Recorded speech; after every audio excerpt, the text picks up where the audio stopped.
તો એક ભૂદેવ આજથી ઘણા બધા વર્ષો પહેલા કાશીમાં ભણવા ગયા. આવી જ ભાગવતની કથા એ શીખ્યા અને એમણે નવી નવી આવી પોથી લીધી હતી અને વસાવી, લાલ કપડું બાંધ્યું અને ટ્રેનમાં ચડ્યા. ટ્રેનમાં ચડ્યા એટલે એમની પાસે ટિકિટ વિકિટ બધું હતી, પણ કોઈએ આવી અને કોઈ ખિસ્સા કાતરુએ આવીને એમનું ખિસ્સું કાપી કાઢ્યું અને ટિકિટ, પૈસા બધું લઈ લીધું. હવે ટિકિટ ચેક કરવા વાળા આવ્યા. ટીટીએ પૂછ્યું કે ભૂદેવ ટિકિટ બતાવો. તો એમણે કીધું ટિકિટ તો હાથ વાત નાખ્યો, ખિસ્સું કપાયેલું જોયું એટલે કીધું ટિકિટ તો નથી, કોઈએ મારું ગજવું કાપી લીધું. તો ટીટીએ એવું કીધું કે કદાચ તમે ખોટું બોલો છો, આ તે બધું. ભૂદેવે ઘણી આજીજી કરી પણ ટીટી માન્યા નહીં અને છેલ્લે શું કર્યું, ઉતારી દીધા કે આગળ જે સ્ટેશન આવે ત્યાં ઉતરી જાઓ.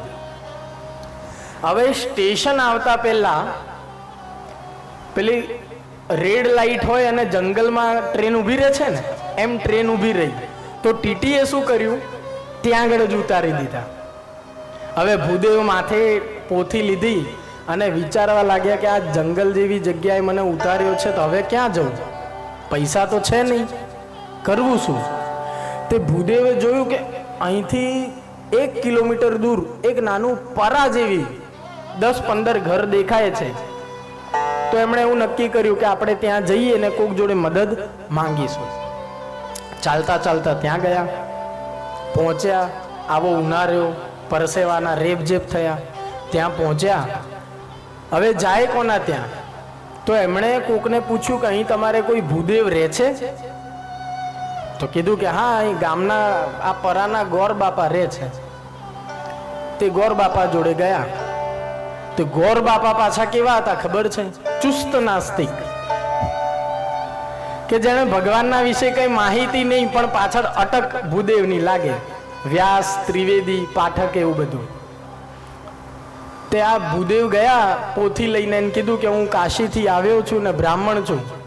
તે પેલા ગામડા વાળા ભૂદેવે શું કીધું, હા શું થઈ ગયું, કાશીથી આવ્યા છો, શું કરવાનું? કારણ કે એ નાસ્તિક હતા, ભગવાનને માનતા હતા નતા, કશું આવડતું નહોતું, પણ નામ માત્રના ભૂદેવ હતા. પણ છતાંય આવેલા બ્રાહ્મણનું સન્માન કર્યું નહીં. તો આ ભૂદેવને મૂંઝવણ થઈ કે હવે મારે કરવું શું, પૈસા છે નહીં, ગામડે જવું છે, ઘરે જવું છે. તો આ કાશીથી આવેલા ભૂદેવે એવું કીધું કે હું ભાગવત કથા જાણું છું, તમારે કરાવી છે? તા પરાવાળા ભૂદેવને કઈ ખબર પડી નહીં. તેમણે કીધું કે એ અમારે કઈ જોતું નથી, એવું સમજો કે વેચવાની કઈક વસ્તુ છે ભાગવત નામની. તેણે કીધું પૈસા વિસા એવા કે છે નહીં, જાઓ ચોરા પર જજો ને ત્યાં પટેલો બેઠા હશે કે ધનવાન લોકો કે કડથિયા પરિવારના 5-25 ભેગા થયા હશે, તો ત્યાં જઈને એમને પૂછજો, તે કદાચ તમારી ભાગવત લેશે. એટલે આ ભૂદેવ ચાલતા હરતા ફરતા 2 જણને પૂછ્યું કે ફલાણા ભાઈ શેઠ લોકો પટેલો ક્યાં રહે છે? તો ત્યાં ગયા, જઈને પૂછ્યું. તો કીધું કે અમને તો કઈ ઈચ્છા છે નહીં, પણ તમે ફલાણા ભાઈના ત્યાં જાઓ. તો કોક પટેલનું સરનામું આપ્યું. એ પટેલના ઘરમાં ગયા. તો પટેલ છે ને એ ઘરની બહાર ઓટલા ઉપર આડા પડ્યા હતા. ત્યાં ભૂદેવે જઈને કીધું કે હું ભાગવત કથા કરું છું, તમારે લેવી છે? તો પેલા પટેલને એવું લાગ્યું કે આ કંઈક વેચવા વાળી વસ્તુ છે, તો ના પાડી દીધી, ના ના અમારે કંઈ નહીં લેવું. એટલામાં ફરીથી કીધું કે મારી પાસે પૈસા નથી, થોડું ભાગવત તમે કરાવી લો તો મને 4 પૈસા મળે ને મારે ઘરે. તો પેલા પટેલે ના પાડી કે ના ના જાઓ જાઓ અહીંથી. તો 2 એમના નાના બાળકો જે હતા ને એ રડવા લાગ્યા કે મારે કથા, મારે ભાગવત જોઈએ છે, ભાગવત જોઈએ છે. તો એ નાના બાળકો રડતા એટલા, એટલે પેલા પટેલે કીધું કે હારું વાંધો નહીં, આપણે કર દો, તમારે જે હોય એ વિધિ કર દો, અમારે જોઈ છે. તો બધા ભેગા થયા. હવે આ ભૂદેવને એમ થયું કે કેમ નહીં કરવી? તો પેલા પટેલને કીધું કે તમારા ઘરના કુટુંબના 5-25 માણસોને ભેગા કરો તો કથા થાય. એટલે પેલા પટેલને એવું લાગ્યું કે આ કંઈક મોટું પેલું જાદુગર જેવો કામ હોય છે, આ આવું જ કંઈક હશે. એટલે એને પેલો પહેલા વોટ્સએપ તો હતું નહીં કે ભાઈ એક ફેમિલીના ગ્રુપમાં મેસેજ નાખો તો બધે પહોંચી જાય. તો એણે શું કર્યું, ઢોલકાવાળાને બોલાયો અને આખા ગામમાં, આખા પરામાં ઢોલી જોડે કેવડાયું કે આજે સાંજે 3:30 વાગ્યાથી ફલાણા પરિવારમાં પટેલો ભેગા થઈ અને કથા ભાગવત થવાની છે, તો બધા આવજો. એટલે બધા ગામવાળા ભેગા થયા, કંઈક નવું થવાનું. કારણ કે ગામમાં કોઈ આજ સુધી કથા જોઈ નથી, ભાગવત શું છે ખબર જ નથી. તો ત્યાં ગયા, કથા ચાલુ થઈ. તો ભૂદેવે વિચાર કર્યો કે પોથી પૂજા ને પોથી યાત્રા ને બધું તો આ લોકોને ખબર જ નહીં પડે, આપણે ટૂંકમાં કરીએ. તો એક જગ્યાથી પોથી લીધી, આગળ મુકાવડાઈ, એ જ એની યાત્રા. ભૂદેવે વિચાર કર્યો કે પૂજા ઉજામાં તો હવે અહીંયા આગળ ફૂલ હાર ને ચોખા ને કઈ મળશે નહીં, ચાંદલો કરાવી દઈએ. એટલે ભૂદેવ આગળ પોથી રાખી, જે ઓટલા ઉપર પેલા પટેલ સૂતા હતા ત્યાં આગળ જ એક ચોખ્ખો ધાબળો પાથર્યો, આગળ પોથી મૂકી, પોતે ત્યાં આગળ પાછા બેઠા અને કથા ચાલુ કરીને શ્લોકો બોલ્યા. સચ્ચિદાનંદ રૂપાય વિશ્વોત્પત્યા દેતવે તાપત્રય વિનાશાય. તો બધું ટોરું ભેગું થયું હતું ને બધા બગાસા ખાવા લાગ્યો કે આ ભાગવત ક્યારે થશે, ભાગવત ક્યારે થશે. ભૂદેવ શ્લોક બોલવા લાગ્યા અને કહેવા લાગ્યા કે ભગવાનનું આવું સ્વરૂપ છે ને આમ થાય ને તેમ થાય ને ભગવાનની આવી લીલાઓ છે. 1 કલાક સુધી કથા ચાલી, લોકોને બગાસા આવવા લાગ્યા, કારણ કે જીવનમાં ક્યારેય કથા સાંભળી નથી. અને પેલા પટેલ જે હતા એમને એવું થયું કે આ ભાગવત ક્યારે આવશે, ક્યારે આવશે, ક્યારે. એમને મગજમાં બીજું ચાલતું હતું. જેમ માણસને ભૂત પ્રેત આવે ને ધૂણે ને, એવું એને એવું હશે કે ભાગવત નામનું કંઈક આવશે, આમાંથી નીકળશે. 1-1.5 કલાક ચાલ્યું. હવે જે પેલા શેઠ હતા ને, જે પેલા ઓટલા પર સૂતા હતા, એમને ઊંઘવાનો ટાઈમ થયો. અમુકને ટેવ હોય કે આખો દિવસ ઊંઘ ના આવે, પણ સાંજે 4:30-5 થાય ને એટલે એને ઊંઘ આવે. અને એને પાછા શું કે ખબર, ગોલ્ડન પીરિયડ કે. શું કે ગોલ્ડન પીરિયડ, કે હવે અમારે આ સુવાનો ટાઈમ છે, સાંજે 5 વાગે છે કે હા. તો પેલા જે ભૂદેવ જે ઓટલા પર બેસીને કથા કરતા હતા, તો એ પટેલ ભૂદેવ જોડે આવ્યા, ભૂદેવના ખોરામાં માથું મૂક્યું અને ત્યાં જ ઊંઘવા લાગ્યા. અને ઊંઘે નો વાંધો નહીં, ભૂદેવ એમ વિચાર કર્યો કે ચલો શરીરમાં કંઈક તકલીફ હશે, આટલી બધી જગ્યા સુવાની છે નહીં, તો અહીં ઊંઘે, તો ઊંઘવા દીધા. પણ એ ભાઈ પાછા કેવા ખર્રાટા લેવાનું ચાલુ કર્યું.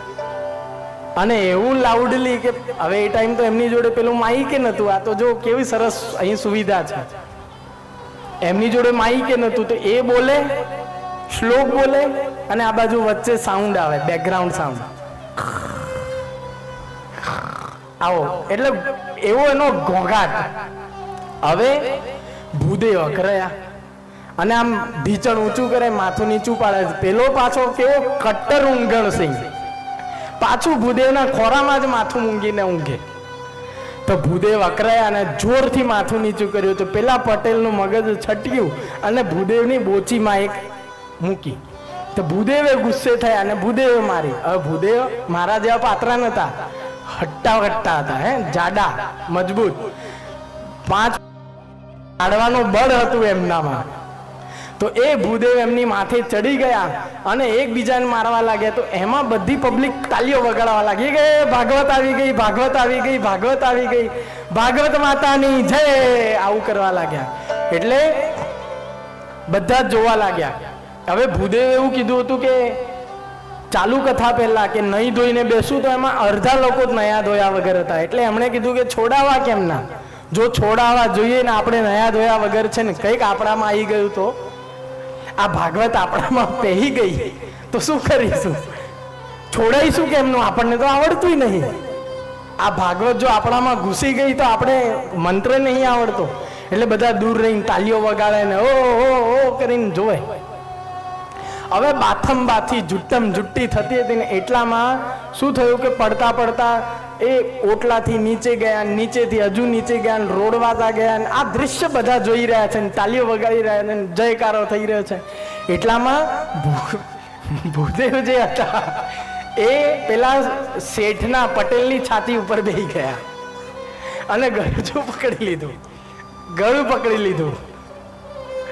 અને ગળું પકડ્યું એટલે પેલા પટેલની પત્ની આવી અને કહેવા લાગી કે ભાગવત માતા મારા ધણીને છોડી દો, મારા પતિને છોડી દો, મારા ઘરવાળાને છોડી દો, તમારે ગાય ભેંસ રૂપિયા પૈસા જે જોઈએ લઈ જાઓ, પણ મારા ઘરવાળાને મૂકી દો.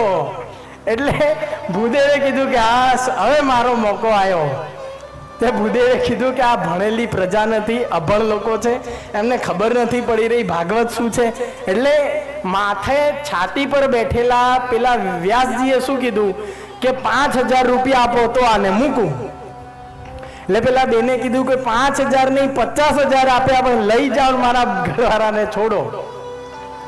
પછી પેલા બેન અંદર ગયા દોડતા, જે 2-3 થોકડી હાથમાં આવી ગણ્યા નહીં, એ ભૂદેવની સામે મૂકી. ભૂદેવ એ પૈસા લીધા, પોટલું બાંધ્યું, ભાગવતની પોથી ઉપાડી અને દોડતા જતા રહ્યા.